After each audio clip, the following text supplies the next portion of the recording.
Plants vs Zombies. It's a game franchise you have no doubt heard of. After the first game saw massive popularity, it was ported to pretty much everything with a screen, so it's highly likely you've played at least one version of the original Plants vs Zombies game. It's simple to understand and fun, the perfect time waster. Well, in 2011, $650 million changed hands as EA acquired PopCap, the developer and publisher of Plants vs Zombies. Nothing happened for 2 years until 2013 barged in, demanding everyone's attention. That year, PopCap released PvZ2, a sequel to the OG Plants vs Zombies. That's not all that happened that year. During E3 2013, Plants vs Zombies Garden Warfare was announced, a third-person shooter. Still not quite sure how they went from this to this, but alright. The game received a few trailers showing off characters and whatnot, and was slated for a February 2014 release. A few months passed, and guess what happened? Plants vs Zombies Garden Warfare released on the 25th of February 2014 in the US and the 27th of February in Europe, and was initially a budget Xbox One exclusive, before making its way to PC in June and PlayStation 3 and 4 in August. I played the Xbox One version. And without any further ado, let's see why 11-year-old me was so damn addicted to this game.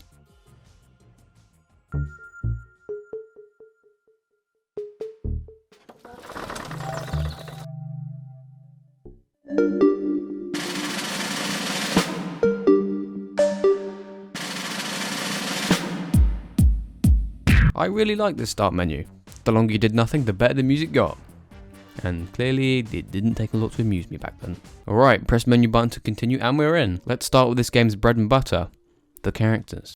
Garden Warfare's characters are split into 8 classes, 4 for the plants and 4 for the zombies. At launch, each class had a stock base character and 5 variants, characters that were fundamentally that stock base character but with variations to how they worked and different weapons. It could be something unique, or it could be one of 4 elements: ice, power, fire, or toxicity. Each class had at least 2 of these elemental variants. The ice variants freeze enemies in place, the power variants have a chain electricity effect that deals damage to the target and surrounding enemies. And the fire and toxic variants function similarly to each other, which is doing slow continuous damage after shooting a target, only toxic variants have an aura that deals damage if enemies stand too close. Each class also has 3 unique abilities, with a slightly tweaked version of each available to unlock. These abilities can be used by pressing either RB, LB or Y. These stay the same across all variants in a class. On the plant side, you got the pea shooter, a sort of run and gun class. The pea shooter's main features include high damage and generous splash. This class's 3 abilities are the chili bean bomb, a sort of timed grenade that does quite a bit of damage. The pea gatling. The pea shooter roots itself into the ground to gain access to a highly damaging and quick firing gatling. And hyper. Activating it turns you into Sonic the Hedge pea, giving increased speed and a higher jump. Notable variations for the pea shooter would be the agent pea, the only pea shooter at launch to break the formula of the class, opting for a more precise weapon. And the toxic pea. It deals toxic damage and has a stupidly generous amount of splash. Next on the plant team is the Chomper, currently the biggest reason why people no longer play these games. The Chomper is a mean eating machine, doesn't have any ranged weapons and can only bite or swallow enemies outright. Its abilities Goop, Burrow and Spikeweed all assist in the consuming of enemies. And I know what you're thinking, oh wow, that sounds cheesy and annoying. And yes, it is. Next class is the Sunflower,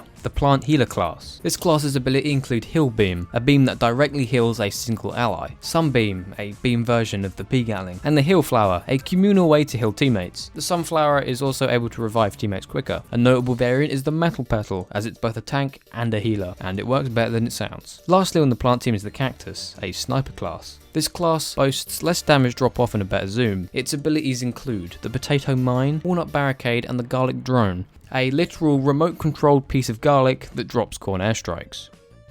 Moving on. Moving over to the zombie side, we have the Foot Soldier, a fairly standard class filling a frontline assault role. Armed with an assault rifle and having a rocket, smoke grenade and rocket jump as its abilities, it's easy to fill this role. It's pretty equipped for most situations. A notable variant would be the Camo Ranger, a sniper variant, again showing a sort of class within a class. Next class is the Engineer. Armed with extra tools and 100% more arse than the rest of the classes, this class focuses on splash damage and utility. The Engineer has a drone, rideable jackhammer and stun grenade as his abilities. This class can also build teleporters in gardens and graveyards. More on that in a bit. A notable variant is the Plumber, for no other reason than the fact he has a toilet on his back. Guess I'm still easy to amuse. Next up is the Scientist, the zombie healer class. This class is a very close range class, and if you're anything but close range, you are not dealing that much if any damage. Its abilities aid in this. You got the heal station, which heals both you and teammates. There's a sticky proximity grenade and a warp.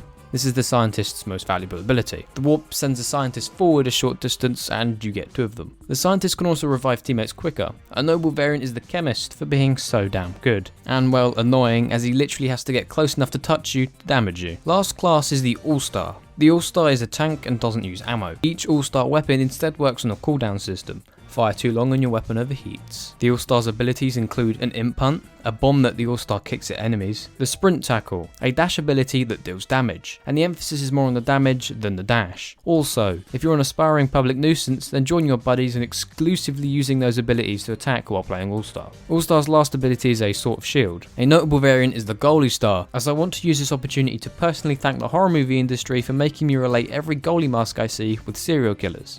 So, thanks for that. So that's a brief summary of all the classes. It's all well and good having characters, but what to do with them? I guess we'll start with Ops mode as it's categorized differently from the rest of the multiplayer modes.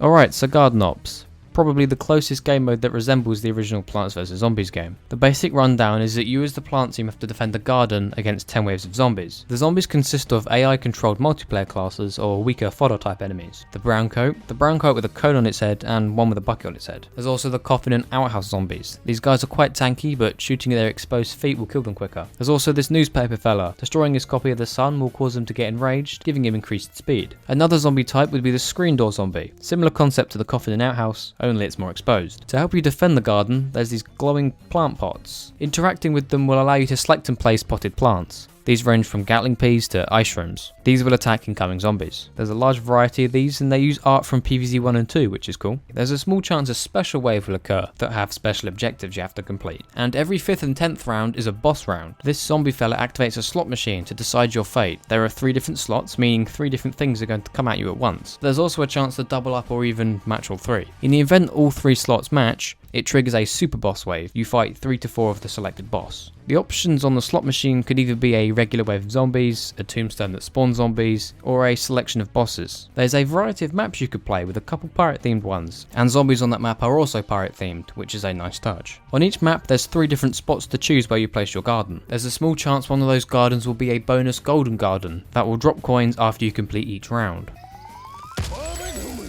Ops mode is also the closest thing this game has to a single player offering, as it does allow you to go at it alone or with up to 3 other players. Alright, so that Ops mode, it's okay. It's definitely a solid game mode, but the game treats it as the main attraction of Garden Warfare, having it on its own at the top, away from the other modes. When in reality, it's fun the first few times, but gets repetitive. Special waves and randomized boss waves do add some replayability, but you pretty much experience everything this mode has to offer after only the first few matches. However, that's not all. There's split screen. Yeah, it's pretty much Ops mode, but with one other person in local co-op, with one extra twist. It's endless. This is so much better than regular Ops. Going for a high score adds so much in my opinion. It keeps you coming back to get a higher score, but the endless mode is only available for split screen. Why not just have it in regular Ops as well? Alright, so that's it for Ops mode. Let's see about those other game modes. Oh my, there wasn't much at launch. The main ones here are Team Vanquish and Gardens and Graveyards. Team Vanquish is basically team deathmatch. First team to 50 kills wins. Gardens and Graveyards is a pretty unique game mode. Zombies have to capture a series of objectives before reaching a minigame at the end. Each map has its own minigame. In the map Walnut Hills, you take the role of bailiffs and have to repossess a mansion by entering it 5 times. In the map Main Street, you have to plant 4 bombs to blow up a tactical cuke. Moving on. In the map Driftwood Shores, you have to destroy a giant sunflower. And lastly, Cactus Canyon. You have to escort a bomb. Gardens and Graveyards can get pretty fun. There's 12 players on a team and games last around 20 minutes. The potted plants make a return from Garden Ops to assist in the defense, and zombies have the chance to summon AI zombies to fight with them. Can I just say that I think the maps in Garden Warfare's Gardens and Graveyards are pretty good. There's lots of vantage points, hidden areas, and I honestly think they're more memorable than Garden Warfare 2's. Ready yourself for another highly opinionated comment, but I think Driftwood Shores is the best map in both Garden Warfare games. It's easily the most memorable and has the best ending minigame. Alright, now there's a bounty on my head, let's move on to the other game modes. Welcome Mat is pretty much Team Vanquish, but variants and customizations are banned, and you also get extra health if you die a lot. And I will debate anyone who classes classic Team Vanquish and classic Gardens and Graveyards as game modes. It's pretty much the base versions but with no customizations, variants or upgrades. And yeah, that's all the game modes available at launch. There wasn't much. I mean, Team Vanquish and Guns and Graveyards are really solid game modes, but there just isn't a whole lot here. Thankfully, this game received quite a bit of free DLC that came with new characters and most importantly, a lot of new game modes. Alright, the first piece of DLC was called the Garden Variety Pack, which included the game mode Gnome Bomb. An explosive gnome spawns in the center of the map. You have to pick it up before the enemy does and plant it on one of 3 of the enemy's bases. Destroy all 3 or at least more than the enemy in the given time limit to win. This DLC also comes with the new map Chomp Town and the addition of 3 alternate abilities for each class. These were the tweaked versions of the base abilities that I mentioned earlier. These abilities can be equipped by replacing the current ones. The next DLC to hit Plants vs Zombies was the Zombos Down Pack. It included a new Gardens and Graveyards map, Cactus Canyon, 8 new character variants, 1 for each class, and an increased level cap. And don't worry, we will get to leveling up in due time. Alright, the next DLC to hit was the Tactical Taco Party Pack. These DLC names just keep getting better. This included a new map, Jewel Junction, a new game mode, Vanquish Confirmed, which is basically Team Vanquish, but you have to pick up an orb after killing someone to make the point count. Lastly, this update came with 2 new characters, the Berry Pea and Citrus Cactus. This was part of a sponsorship by Aquafina, and this will not be the last time we see these sponsored characters. Next DLC to hit was the Suburbanation Pack, which included another new game mode called Suburbanation. You have to capture 3 objectives to gain points. The more objectives you hold at once, the quicker you gain points. First team to 100 points wins. Also in this update is a new map, Crash Course, and the Plasma Pea character, which was designed by a winner of a community competition, which is pretty cool. This update also came with blinged out customization packs, and it's pretty much what you think it is. And lastly, new bosses for Garden Ops. Get ready for the release of the greatest update to ever grace this game. The Cheetos update. Inhabitants of the US would initially have to find special packets of Cheetos, and for you English viewers watching that have no clue what they are, just think Whatsits but worse, and all of a sudden that bounty is just doubled in value. Anyways, you'd have to find special PVZ branded Cheetos packets in store with a code in. That code would unlock 2 new characters, the Chester Chomper and Dr. Chester, along with cheese versions of their abilities. Don't worry, for everyone was eventually given this stuff for free later on. Just let it be known this game has Cheetos themed characters. The last piece of DLC to release was the Legends of the Lawn. It released with 7 new characters, a new game mode, Taco Bandits, plants on defense, zombies on attack. The zombies have to steal a taco and bring it back to their own base to win. This update also released with new Garden Ops waves and new AI consumables, so more potted plants and summonable zombies. So that's all the DLC, and oh my, there was a lot. They added 4 new game modes, 20 new characters, bringing the total number of characters to 69, and will you stop laughing? That is quite a few characters, and one reason why this game is so replayable, especially after they fixed the shortage of game modes issue they had at launch. Alright, that's all for the main content this game has to offer, but there's also other stuff worth mentioning. Garden Warfare has a pretty good soundtrack, some pretty memorable songs, and the start menu music is a remix of the original Plants vs Zombies 1 music. Boss Mode, the easiest way to not have fun. Up next is the Character tab. This is where you view all your characters, customize their appearance, and change their ability setup. You got the Sticker Shop, a pretty integral part of the game. This is where you spend all the coins you earn from multiplayer on sticker packs to unlock the character variants, AI consumables, and customizations. Next tab down is the Sticker Book. This is a detailed overview of all of your stats. Hours played with each character, what customizations you have, and how many consumables you've collected. This is the easiest way to realize you should probably go outside. Lastly, there's the More tab. This houses your options, credits, that sort of stuff. This leads me nicely to the leveling up system. And oh my god, have I been looking for a platform to vent my frustration about this for so many years. To level up, you need to get stars. To get stars, you need to do challenges. 1 challenge equals 1 star. You need 15 stars to level up. Sounds fine. What's wrong with that? I will tell you. What's wrong with that? The challenges are so specific, some of them take so long to pull off and some of them are incredibly difficult. And you have to complete 15 of these challenges to level up even once. Honestly, hats off to anyone who achieved max rank. The only saving grace is skip challenge stars. You unlock them in sticker packs and they automatically complete a challenge for you. That is probably the main reason I got to the rank I did.